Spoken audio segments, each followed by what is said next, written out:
Hello, in this video I'm going to introduce you to making what we call a photopolymer gravure plate. Photopolymer gravure also belongs to the integral family of etching, the one that we discussed in the hard ground, but it's slightly different in the fact that it's a photographic process, so you're not coating the plate with any ground and then drawing into it. You're basically using a photographic positive, which can be autographic or photographic. This is just one of my old positives, just an image of some graffiti that I took when I was in Rome last year. The most important part of photopolymer gravure is the positive. Getting this right at this stage will negate a lot of problems later on down the road. I know John has already done a video on positives, so if you have any questions related to that, you're okay to reference that video, because I'm just going to go straight ahead and just use this photographic positive that I have here. Photopolymer gravure it's a lovely process. I find it a lot easier in some regards than the other forms of etching, simply because there's a lot less steps involved in making the plate.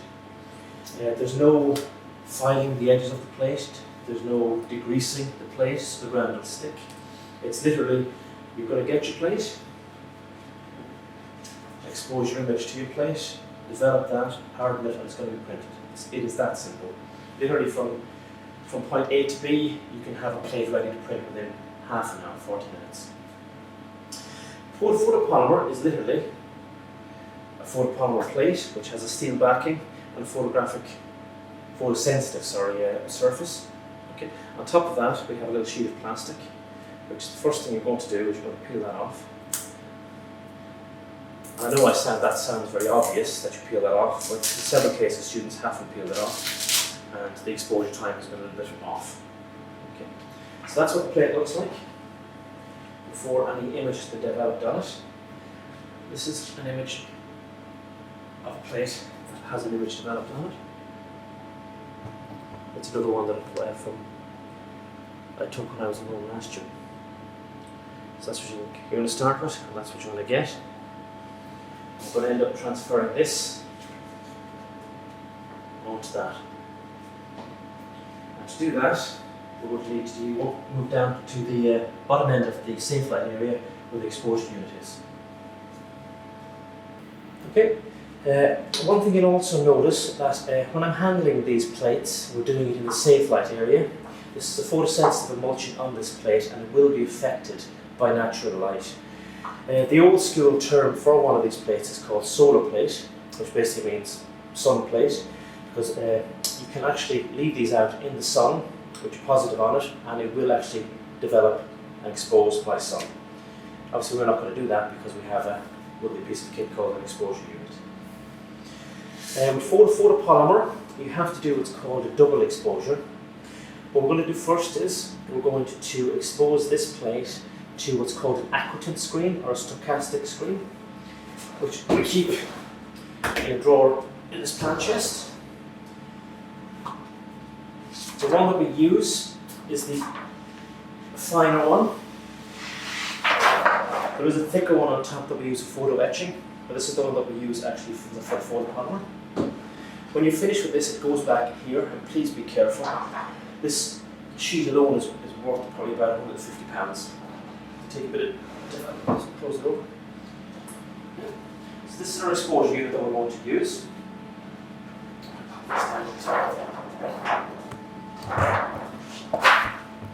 And what these do, it has an ultraviolet bulb at the bottom. We will set the exposure time here, lock it down, switch it on. The bulb will switch on and it will expose the plate to the aquatinted screen. The reason we do a double exposure with this is the aquatinted screen is like we do with a traditional aquatint.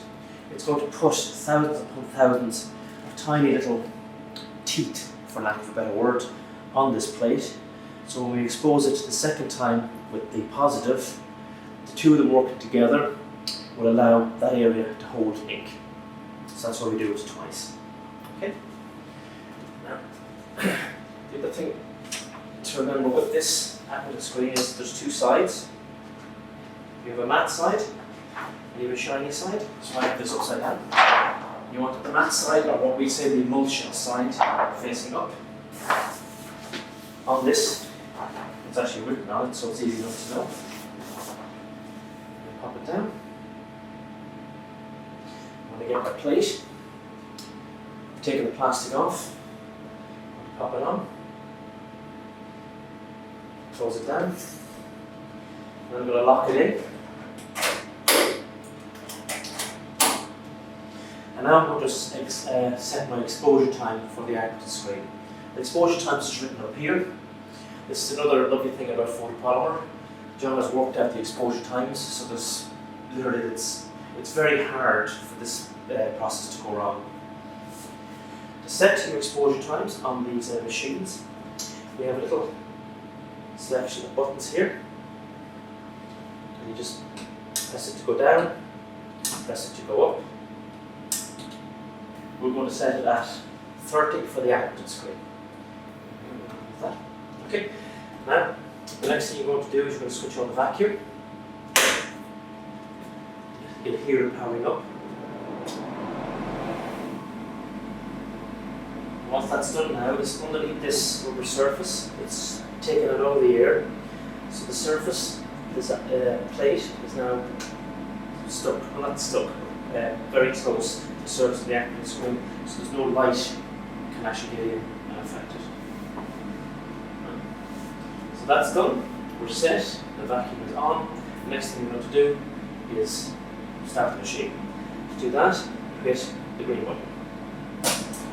The light on top will go green. The machine itself will automatically count down, and when it's finished, it will go to red and it will switch off. We're not dealing with seconds here, we're dealing with light units. It's about 1 light unit for 2.5 seconds. So it's not going to take 30 seconds, it's going to take 30 light units. This is the point where I always tell students, remember you've pressed the green button. Because the amount of times I've pressed the green button, left to speak to somebody, come back in and can't remember whether I've pressed the green button or not. So remember. Okay. So I'll just take a few seconds.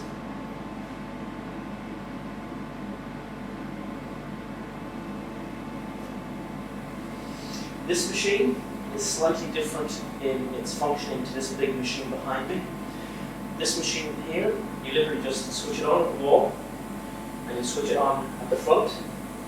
This machine, you switch it on at the wall, you switch it on at the front, and then you press this little button for about 5 seconds, and that starts the warm-up procedure. It will take about 2 or 3 minutes for it to warm up. When it's ready to use, you will see a glow like that underneath the machine. This big one here works straight away. You switch it on at the wall, you switch it on at the front, and you're ready to rock and roll.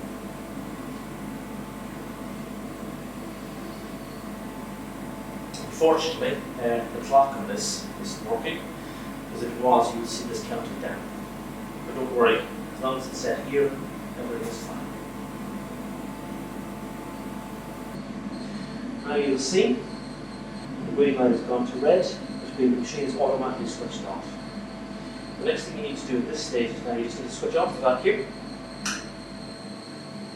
And you need it to release, so that'll take 10 seconds. You don't want to force this because you'll end up damaging the rubber surface, as has happened here.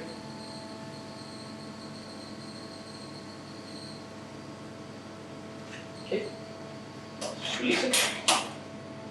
There we go. And now that's had its first exposure. Let's take this out. Put it back here. As long as it's in the safe light area, nothing's going to happen to these plates. So I'll finish with the acquisition screen. Gently.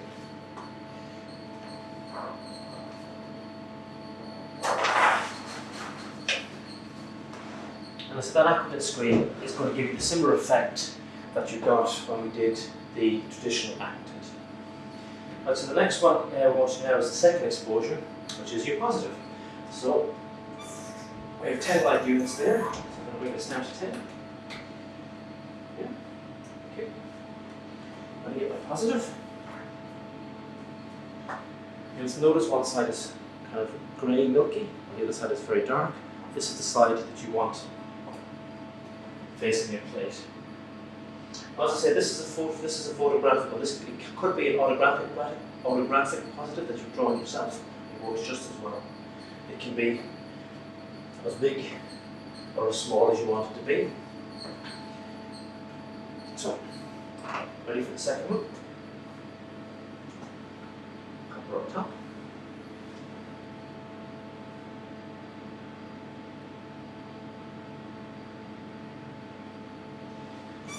Down we go, and we follow the same procedure. Lock it, vacuum on, make sure it's set to 10. Ready to go. Hit the green button, and it comes on again. Because this is 10 light units, it's a little bit less.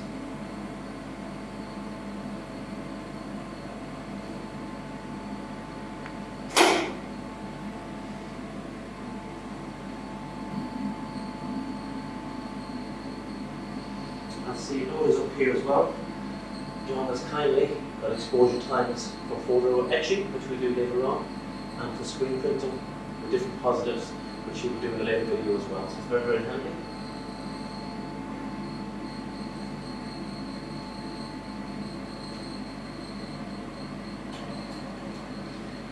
Okay, let's now switch the step off again automatically. The light has gone off and it's gone to red.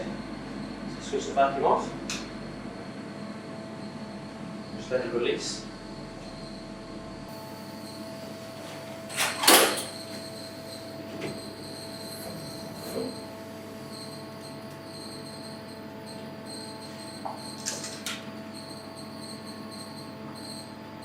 Now, if you had a better vision there, I can actually see some of the image on that plate. I don't think you can make it out in the light.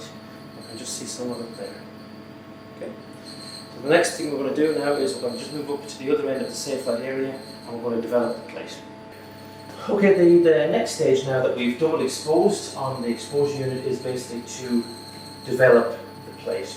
Another wonderful thing about photopolymer is I describe it as a safe form of printmaking, etching, simply because you're not using any chemicals. There's no ground put on the plate, there's no stop out that needs to be cleaned off with any solvent.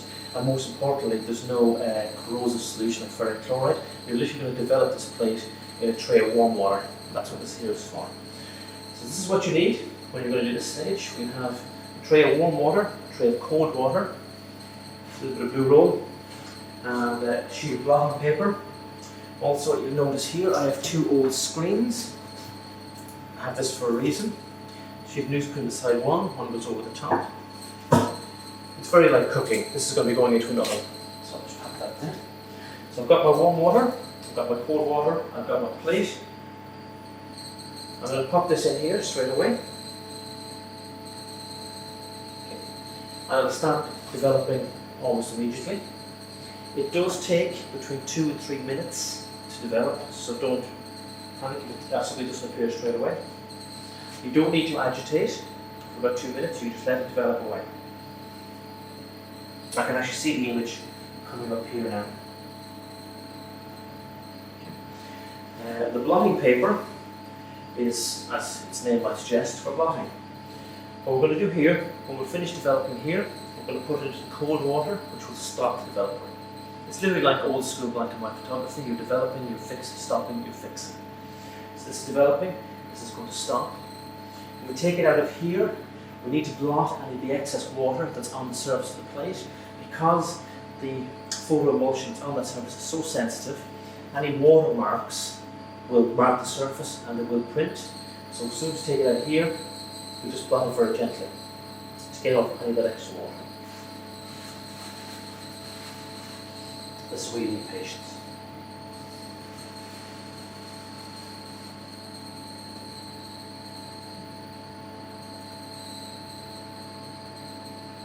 So you don't need to agitate it. So what's actually happening now is the dark areas of the positive have blocked the light, and the transparent areas of the positive have let the light go through. The ultraviolet light going through has caused a polymerization the surface, which means it's gone hard. It's hardened that surface. Where the area has been blocked by an image, the surface has stayed soft, so it's actually dissolving off in the warm water. And that's literally how it works. UV light hardens the surface, so where it gets through, it hardens. Where it doesn't get through, it stays soft and it develops. That is the basic premise behind all of the photographic techniques that we do here, from photo etching to photo screen. Okay. What I'm going to do now, I'm just going to a little bit of blue roll, just to dampen it, and I'm going to very gently rub it across the surface. I'm not going to apply any pressure. I'm literally just going to allow the weight of the water and the blue roll just on the surface, and that just cleans out all the residue that's basically dissolved off. No pressure whatsoever.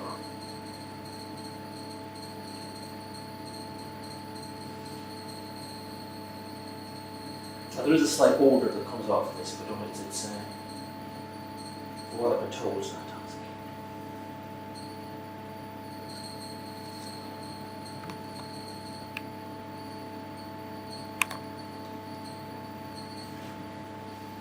So I'm going to take that out, put it in cold water. So that now stops the development process. So this clay is going to develop anymore.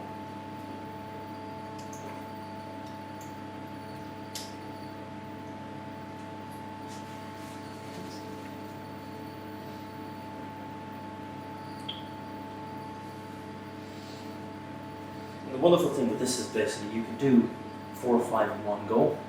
If your positives are all made the same, you can expose and develop 4 or 5 plates in one go. You don't have to just do them one at a time. So the light here comes in. As I say, I'm going to just take it out, get most of the water off, but you will see there's still a lot of water on there. If we let that dry naturally, that can stay in the surface and it will print. Pop a little bit of blood here. Very gently. The surface of that plate is still quite delicate, so we can be sensitive with it. Once we harden it, it'll become very, very tough, and it can be a little bit more rough with it. But at this stage,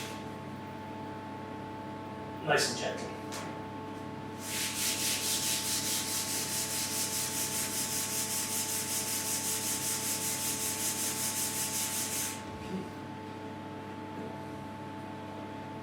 That's all that surface water taken off, and you can actually see the image on there, if you can see it in this light. Okay.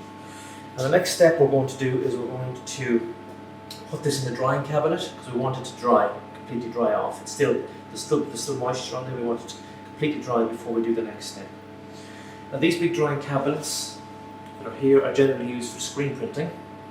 So the way we use them for photopolymer is we will use 2 old screens like this. I'll pop this down here. One with a little bit of newsprint inside it. Sorry. Pop that on there. And put that on top. And the one on top just basically stops anything falling on the surface that might stick. Because as I say, the surface of that is still very sticky. Okay. And then it will go into the drying cabinet just here for about 10-15 minutes. Okay. And then the final stage will happen when we would harden the plate. So what we're going to do is, obviously it's on, open her up. As you can see, all these shelves are basically designed to put your screens in. But I'm going to put this in like a pizza. And that'll take, you close it, and that'll take about 10-15 minutes for it to dry off enough for you then to do the last stage, which is hardening it. And like, here's one I did here. So just close it over. And just see, there's the plate. Okay. And when it comes out of there, it's going to be quite warm. So what you want to do is you want to wait about 5-6 minutes just for it to cool down. And then we're going to go back to the exposure unit just down the end, and we're going to put it through for another 35 light units. And what that is going to do, it's going to harden that surface so it becomes tough as nails, and then you can actually print it. Okay, I'm just going to pop this in. Okay, so this has now come out of the drying cabinet and it's cooled down. So the last thing we need to do is basically need to harden the surface of it. As it is, it's still quite soft, so you don't want to be touching it. But once it's been hardened for 35 light units, it will be as hard as nails. You can be as brutal as you want to be with it. So I'm going to set it again for 35 light units, just here. I'm going to pop it in. As you'll see, I don't need my positive and I don't need the Acton screen. I'm not exposing it to anything else, I'm just exposing it to UV light to harden that surface. Put it down.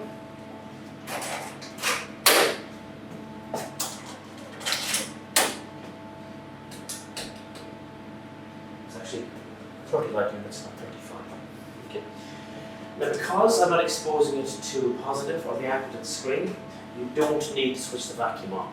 You're not trying to make a seal between two surfaces. All you want to do is expose that surface to ultraviolet light. Once again, green button. It automatically switches on, and then it'll start to count down.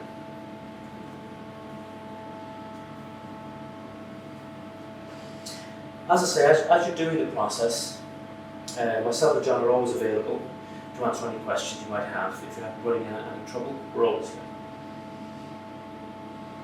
But the wonderful thing about the photopolymer is literally it is step by step, and it's very, very hard to get it wrong for it to go wrong. Famous last words. Okay, it's now switched itself off automatically. Right.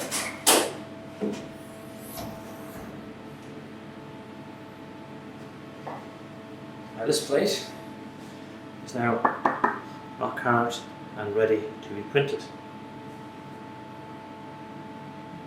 Now this is an intaglio printmaking process, so we link it up the same way. Also, to remember, as it being an intaglio printmaking process, that the image will be reversed when it prints. So look like that. So bear that in mind when you're making your positives. If you want it to look that way, print it out that way. Okay. And to print it, we're going to go back into the main print room. So see you there. Okay, right, we're going to actually print this plate now. Because, as I said, it's an intaglio process, the printing procedure is exactly the same as I demonstrated for the hard ground etching and for the aquatint. The only difference is you're just using a different plate. So what I have here is the same stuff. I have my cut card, my scrim which I've softened, my rags, my tissue and my ink. This ink I've already mixed up with 50-50 with the extender and the ink. I've also just moved the paper over here, the soaking bath over here, so we don't have to move around as much. I'm also using a higher grade type of paper. This is called Fabriano Rosapine. It's what I use. It's a decent quality, medium priced etching paper, which will, as I say, give you much better results than the cartridge paper. So, we start off. We've got our plate, we've got our card, we've got our ink, we have our gloves on, and we ink up.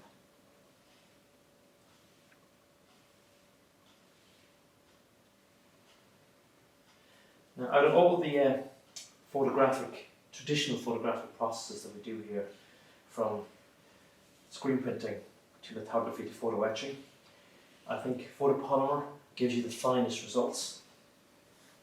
If your positive has lots and lots of lovely grey tones right up to velvety blacks, this will pick it up really, really beautifully. The one downside is if you get your exposure time wrong or you mess up any way along the process, you can't use the plate again. It literally is a one-hit wonder. While with hard ground etching, if you make a mistake, you can just take the ground off and ground up again and do your drawing again. But as I say, if you follow the steps, it literally is a no-brainer, this process. You notice I had my fingers crossed when I said that. Okay. So it's the same, gently, just very gently, pushing the ink in, moving the plate around, doing it from a couple of different angles. Okay. Pop it down. Get a clean bit of card and take off the surface ink again.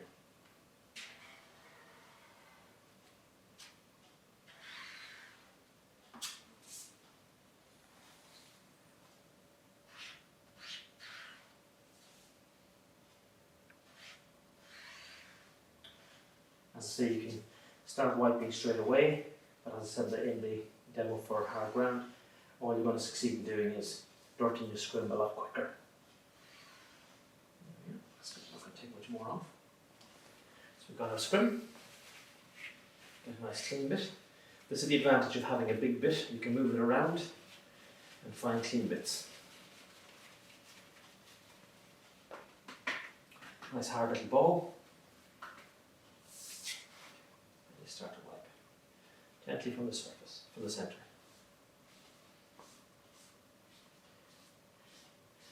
Now the reason I already have my paper soaking is because it's a little better quality paper, it's going to take a little bit longer for it to soak. I've had this soaking for a little bit of time. The Snowden, because it's high grade cartridge, you soak it for about a minute and a half. A piece of Fabriano, the one that I'm using here, you'd soak it for about 20 minutes. So picking up all those lovely blacks.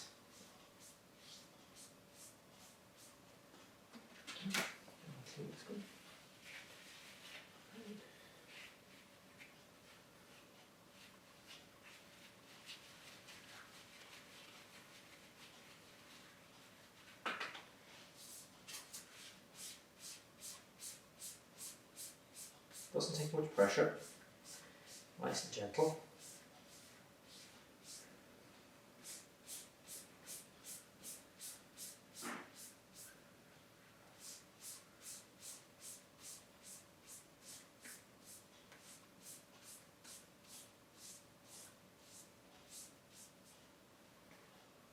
Tissue.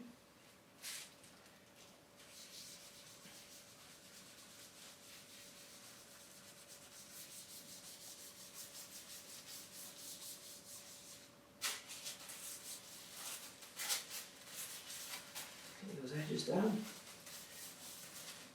You can't bevel the edge of this plate because it's part plastic. Just gently give it a quick wipe just to clean off any excess that's there.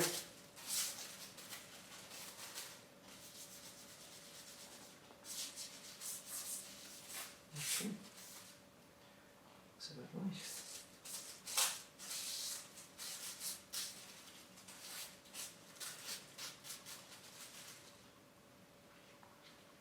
A little bit off.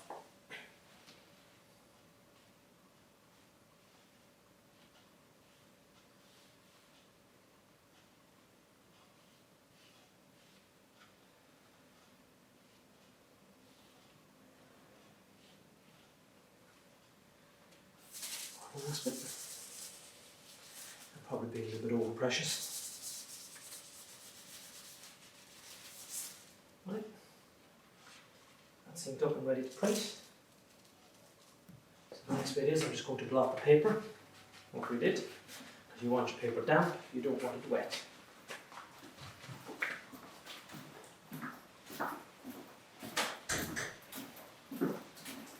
Okay. And as before, clean hands.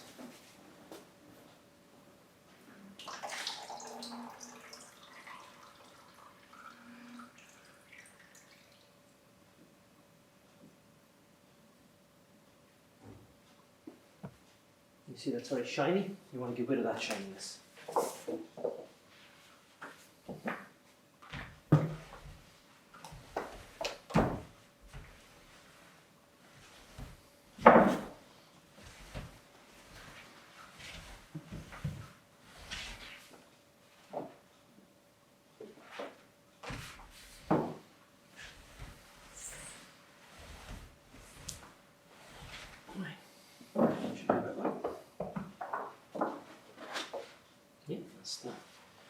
That is damp, but not wet. We're now going to just move over to the etching press, where we're going to send this press plate through. That's it inked up. You can just about see that. So, as I said, this method is exactly the same for all intaglio processes. Sheet of newsprint. So.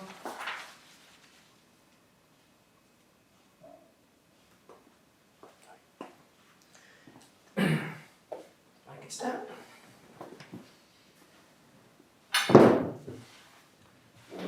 Nice and flat.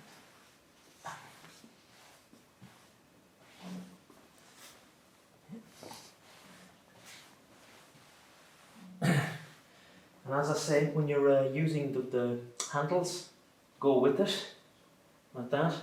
Don't go this way, because you end up jerking your back.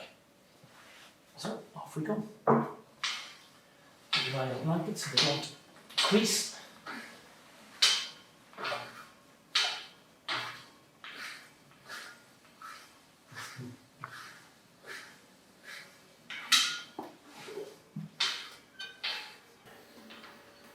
Right, there we are. As I say, I always like to roll the bed all the way through, just in case the next person is using a bigger plate than I am. Don't worry, these beds won't fall off underneath the stopper. All that'll happen is there'll be a big bang and everybody in the print room will look at you. Just take off this. You see that's crinkled, it's actually taken out some of the moisture out of the paper. It looks like we have a good embossment. And there she is.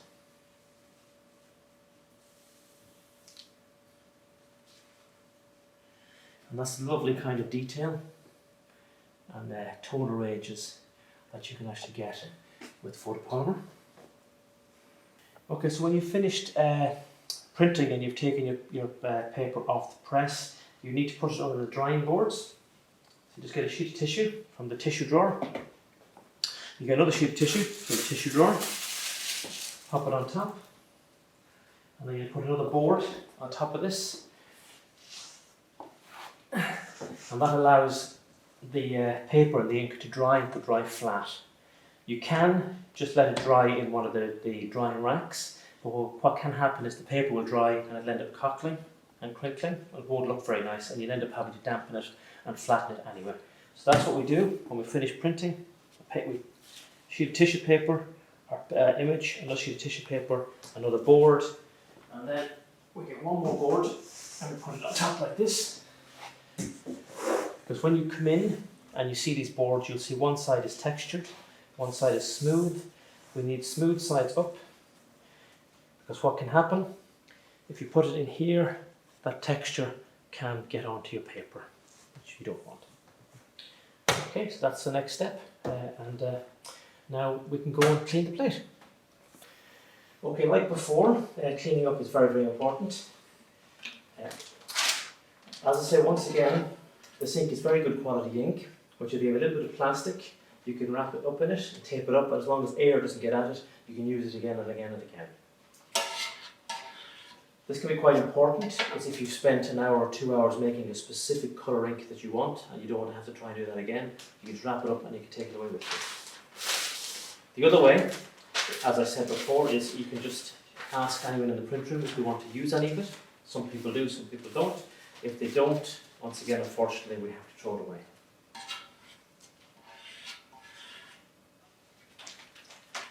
Okay. Just most of it up with the palette knife.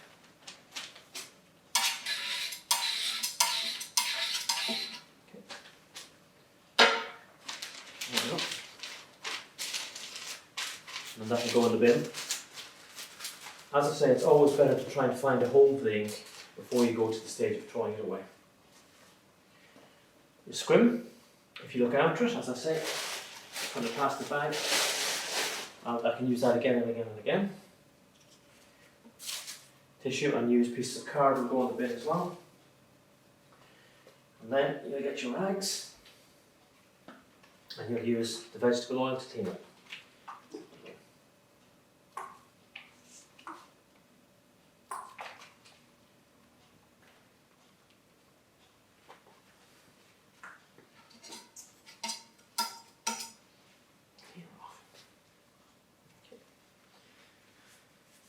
Don't forget the handles.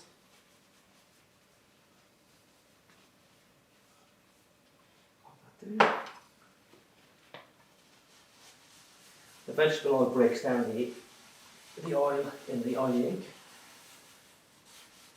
And it's a far safer way of doing it than the old school of using white spirit, and you have the whole room smelling of white spirit.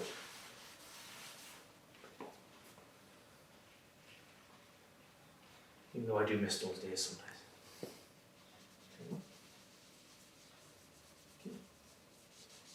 See, it's cleaning that off nicely.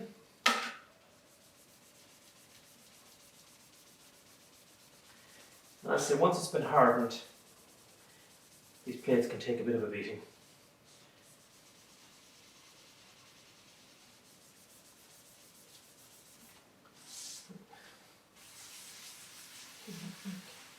You clean the back of your plates.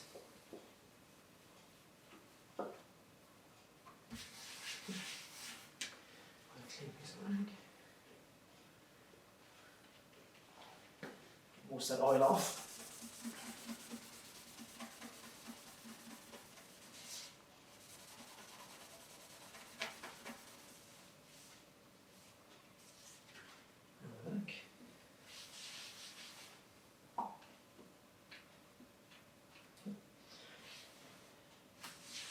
And as I said before, when you do this, the vegetable oil will leave a slick kind of oily residue, which you want to remove as well.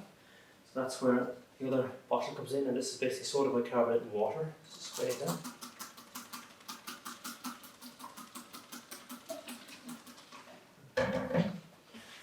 That'll take off that oily slick. So the surface is ready for the next person to use. Now, as I say, you can do this inking up anywhere in the print room. I'm just doing it here because it's a nice height. You get a clean rag to finish off.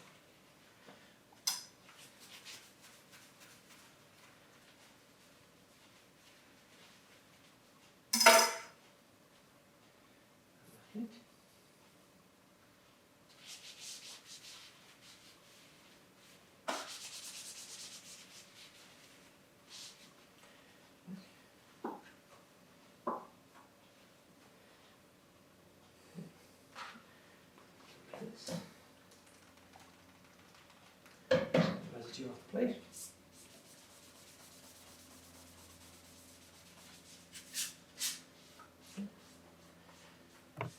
And now that's ready just to be wrapped in a little bit of newsprint or a little bit of tissue paper, stored in your drawer or wherever for you to print on it again.